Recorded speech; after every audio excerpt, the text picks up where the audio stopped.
Ladies and gentlemen, I'd like to welcome you here today as we officially open a newly created 6 Mile Creek crossing, today dedicated to one of our pioneer families in the district.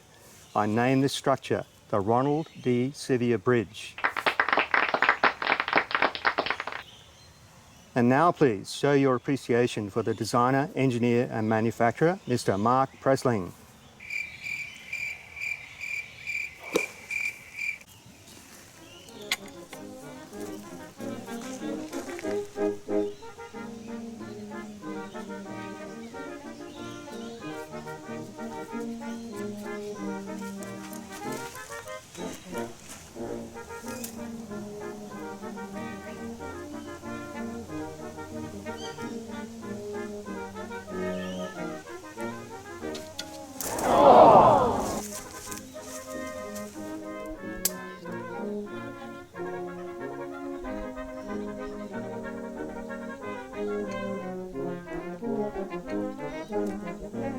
That's enough.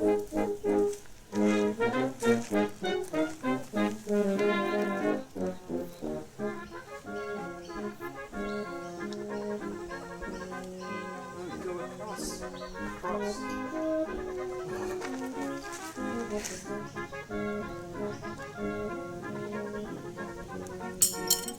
What a talk up.